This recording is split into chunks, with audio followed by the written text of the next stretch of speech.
Here in the studio, Congressman Adam Kinzinger. As we wind down October, we get into November, and I'm sure everybody in the political spectrum is looking forward to getting past November, yourself included. I think everybody in the world's looking forward to it. Yeah. You know, we all love October, but I mean, okay, let's move on. But the good, you know, the next campaign starts November 7th now. So yeah, that's the other thing, too. You know, given 2-year terms, you turn right back around again, and it's time to go at it. And every Democrat's going to announce their presidential candidacy the day after the midterms, too. Well, I'm expecting that, too. It'll be fun to watch them battle a little bit back and forth, though. Sure. Narrow it down to a field of 30 or so? Yeah, down to 30, and then eventually 15, and then they'll put somebody like, I don't know, Bernie Sanders, the oldest guy on the field. Yeah, and then Hillary said the other day that she may be. Good. I would like to be Bring president her. was her quote. I never knew that. Bring Hillary back. That's what I say. A lot of people feel that way. Let's get right to a couple of things as we're this close. You know, we could sit around and knock opponents and other things, but I'm not interested in that. You've how many terms? How many terms have you been in now? I've been in 4. 4 terms. My 8th year. You are on one of the most powerful committees on the Hill. Yeah. And it's something that Illinois voters need to take into account, too, because being on that committee allows a lot of things to flow into this district and keeps you right up in the forefront of what's happening that most people are interested in. Yeah. Well, and that's what's interesting. So you'll see members of Congress go to D.C. and they end up on some pretty bad committees. You know? Right. And they try to make mountains out of molehills on them. And you know, they're important committees. They have certain jurisdictions, but there's a few that are extremely important. One of them is energy and commerce. And that's what I'm on. And I got on that actually as a freshman, which hadn't been done in 2 decades. Wow. Like that. And that has jurisdiction over telecommunications, which is massive. That's your business. Yep. Healthcare, obviously energy-related issues, manufacturing issues. And it really covers, I think, around 60% of economic jurisdiction in Congress. So, you know, we're really busy. And a lot of the issues, sometimes you're sitting there in a hearing and it's a pretty boring issue, but it's an issue that really matters, you know, for the district and for the country. You know, maybe things like FCC licensing, which is important for your kind of business. Or maybe something even, you know, dealing with a 28-hour straight markup on healthcare when we were repealing the healthcare bill. So it's really important. And that gives you an opportunity, like we just had an opioid bill signed into law by the president, and that would not have been able to happen without being on that. And what an important bill that is. And I know that's something that's near and dear to your heart, and you've been working hard on this one all along. Yeah. Yeah, and it's, you know, it's interesting because I'm very open and say when I got into Congress, I didn't really know what an opioid was. Right. And nobody had known that this was a big problem. I mean, they were still, you know, when I was sworn in 2011, you could probably still go to the doctor and get a prescription for 120 oxy. And they didn't realize the addictive nature of it. They play an important role. Right. But we've got to make sure, and you know, my job, as much as even passing legislation or funding for it, is making people aware that this exists. I have a limited platform. I can talk about it. And, you know, if I have 10 oxy or any opioid left over after I have my back hurt, you know, the temptation is to keep it around for a rainy day. And, yeah, I might need it again. Yeah. But what people don't realize, a lot of times if you have kids in the house, or if you're a grandparent, you have grandkids, 60% of kids get started, basically end up on heroin, but get started by robbing their parents or their grandparents' medicine. So these are big issues, and this is killing more people than guns. You know, the good thing is we're starting to see the number of deaths plateau and hopefully come down. But it really, I think the other thing too, it comes to an issue of the heart. You know, why are people turning to drugs? Why are people turning to self-medication? I think part of it is social media is making people feel hopeless.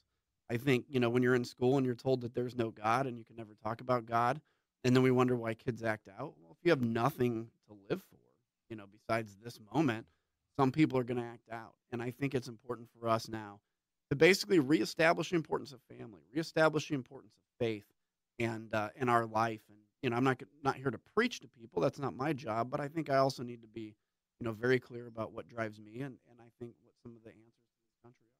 What do you, I know there's going to be several things on the list, but what are you most proud of in 4 terms? Well, what do you know, if it all ended tomorrow, what would you walk away going, well, you know what? This happened. Yeah, there's a lot of things. If I look at 2 kind of big ones, it's, you know, both the burgeoning economy right now, you know, the exploding economy. We spent a lot of time under President Obama laying the groundwork for tax reform, laying the groundwork for regulatory reform. I mean, every speech I gave, I talked about the need to reduce regulations and fix the tax burden. And we were finally able to do that. And that was something I'm proud of as the team. One of the things I'm most proud of kind of individually is at a time, I was the first member of Congress to call for bombing ISIS. I think I even beat John McCain to the punch. I think you did. Yeah. And, and I got excoriated. I remember being on a national TV show where it's like, wow, this warmonger Kinzinger, he wants to start another war in Iraq. And 6 months later, President Obama follows public opinion and begins a limited campaign against ISIS, which President Trump has accelerated. A lot of dead people as a result of that explosion, of that cancer. I'm proud of my visits to Syrian refugee camps to see the 7 and 8-year-olds that were torn apart by war. It's easy for us sometimes to sit here and go, well, that's over there. Who cares, right? Right. And but when you go over there and you see the face of these kids and you see the hope they present, or also the fact that they could be the next ISIS recruit if they have no hope. I'm proud of taking those stands. I'm proud of, being one of the only Republicans to support President Obama when he called for bombing Syria in the Red Line. Of course, he failed to do that. One of my biggest disappointments as well. But those are a lot of things I'm proud of. And there's plenty more. The Veterans EMT Act that we did, obviously these opioid bills. What do you hear when you come through the district? When you tour the district, and I know you do it all the time. You talk to people all the time. That's the key to being a good legislator, is making sure you understand what the district has to say. What are you hearing most that people want to see, or that people are delighted to be seeing? Well, healthcare is still a big issue. I think people need to remember Obamacare is still the law of the land. And for some reason, we're seeing these increase in healthcare prices, and Democrats are trying to pin this on us. We didn't pass Obamacare. No, there wasn't a single Republican vote, as I recall. That's right. And we even failed to repeal it, which was a disappointment. And healthcare prices continue to skyrocket. We're starting to see them plateau a little bit, but too high. I'm hearing about healthcare. I'm hearing about, what I'm not hearing anything about is the Russian investigation. Honestly, I'm not even joking here. I've never had a single person say they are concerned about Donald Trump's connection to Russia in the last 3 or 4 months of being in the district. Because they're not. They know he's not. I mean, this is one of the most hawkish anti-Russian presidents. Right. I wish he'd say more against Vladimir Putin, but he's done a whole lot, way more than President Obama. I'm hearing some concern about trade from the farmers especially, concern about the ag economy. But you know what I'm not hearing as much about either is concerns about jobs. Jobs are still important. We want to see middle-class wages increase, which they are exponentially right now, pretty quickly. But people no longer feel like they're going to get the pink slip tomorrow, and they no longer feel like their kids are not going to have an opportunity. And that, to me, is among the most satisfying things, is people don't necessarily realize when things are good all the time, but they definitely realize when they're bad. I know it's odd to ask a guy who's in the thick of it to give his thoughts on it, but I'm curious as to what you think. We keep hearing about this blue wave, and then we hear about a red tide, and then we hear about a push, and then what's your gut saying to you? No blue wave. Absolutely not. I think there will be, I think the chances are right now the Democrats take the House, but that would have been the case no matter what. That's basically historical precedent. Historically, the president's party loses 30 seats in the House. We lose 30 seats, we lose the majority. But I think there's a lot of races that are within a point.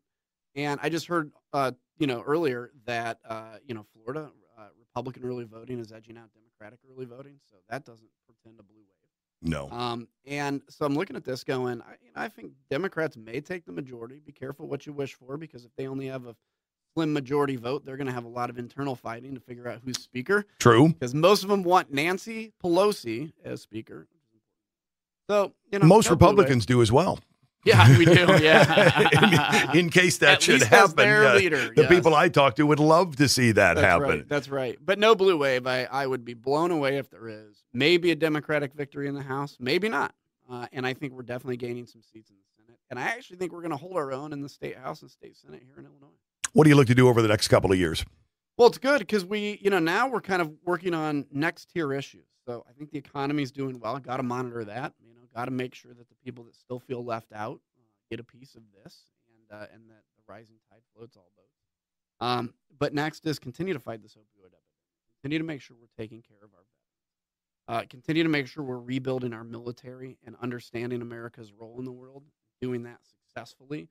And I think, on a tone level, it's interesting because I do think the tone in this country is out of control on the left and some on the right. It's both. And I think everybody has to accept their role in that. But that doesn't mean, it's funny because I'll talk about tone and then I'll see these comments on social media, which I rarely look at, they'll be like, well, yeah, but you called Nancy Pelosi a bad, she wouldn't be a good speaker, or you said this about Obamacare. I'm like, we're not calling for people to not be partisan. No. We're not calling for people to not be passionate. But what I am saying is, if you're standing up in front of a crowd saying, get in the face of anybody that disagrees with you, and you're watching people like Ted Cruz being surrounded in a restaurant, or you're sending pipe bombs to people because you're insane. Right. I put on the tweet, if politics compels you to violence, you're among the worst in society. And I believe that. Everybody needs to take a breath. It's going to be an intense presidential election. It is. Stick to issues. It'll be negative campaigning. It always has been. But you don't have to hate your neighbors. No, right? No. You don't have really, at least over jerks. that, dogs barking, fences, cars firing off in the middle of the night. To hate your Please feel free, but not over, what yard sign beer. they have. Beer. Then we'll go to war. Then it's war. I appreciate you taking time out of what's a very, very busy schedule. Best of luck to you next Tuesday. Thanks. And again, to everybody listening, whether you vote for me or not, I still represent you. Thank you for that opportunity.